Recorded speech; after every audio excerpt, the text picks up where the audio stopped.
कांग्रेस प्रदेश अध्यक्ष प्रतिभा सिंह ने शुक्रवार को हमीरपुर के परिधि गृह में एक प्रेस कॉन्फ्रेंस पर पत्रकारों से रूबरू होते हुए प्रदेश की भाजपा सरकार पर तीखे शब्दवाणों से हमला बोला। उन्होंने कहा कि इस वर्ष होने वाले विधानसभा चुनाव में कांग्रेस पार्टी प्रदेश में भारी बहुमत से जीतकर सरकार बनाएगी। उनकी पार्टी चुनाव में 50 से भी ज़्यादा सीटों पर जीत हासिल करेगी। पार्टी के जीते हुए विधायक अपने नेता का चुनाव करेंगे तथा उस पर कागज हाईकमान की स्वीकृति के बाद प्रदेश के मुख्यमंत्री का निर्णय होगा।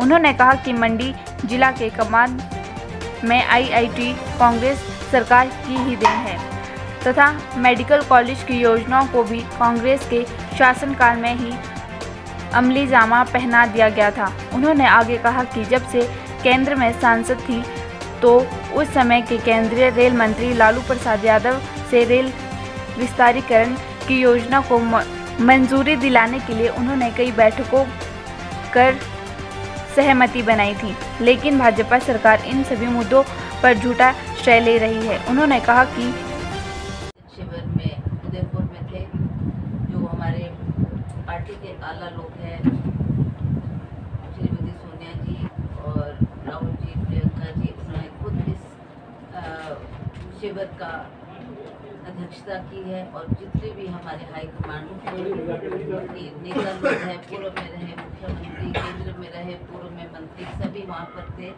और उनके आदेश के मुताबिक हमें जो उन्होंने नीतियाँ बनाई, जो हमने कार्यक्रम उन्होंने दिया, उसको हमने अब युद्ध स्तर पर ले जाना है। आप जानते हैं हिमाचल प्रदेश में अब चुनाव होने जा रहे हैं और उन्हीं बातों को ध्यान में रखते हुए मैं सोनिया गांधी जी की बहुत बहुत आभारी हूँ कि उन्होंने मुझे ये जिम्मेवारी दी।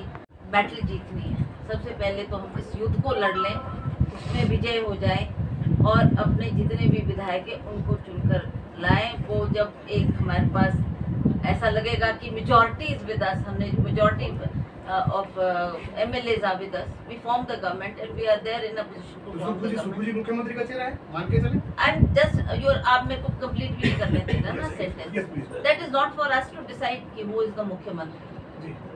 Decision of Chief Minister is with the High Command and with the people who are elected. They are the ones who choose कि हमारा मुख्यमंत्री कौन होगा। विधायकगण बोलते हैं उनका चॉइस क्या है, वो किसको चाहते हैं, उनकी आवाज़ को भी सुना जाएगा और अंततः ये फैसला हम हाई कमांड को देंगे और हाई कमांड तय करेगी कि कौन मुख्यमंत्री। मर्तबा जब मैं MP भी थी उस वक्त भी हमने कुछ मुद्दे केंद्र सरकार के समक्ष रखे थे और लोगों की मांग के मुताबिक, चाहे वो रेलवे का विस्तार था, रेलवे को ब्रॉड गेज करने की बात थी, चाहे वो हमारे दूर दराज क्षेत्र में एक रोहतांग टनल की मांग लोगों ने की थी, चाहे हमारा मेडिकल कॉलेज है जो नेर चौक में खुला है उसकी हमने मांग की, IIT की हमने मांग की और आप जानते हैं कि 8 IIT उस वक्त पूरे भारतवर्ष में थी।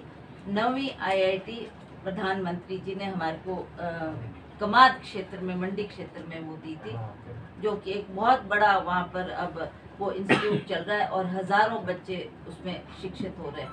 तो उसी तरह से जो भी समस्या हमारे सामने आई वो हमने केंद्र सरकार के समक्ष रखी और केंद्र सरकार ने उन समस्याओं का समाधान करके दिया।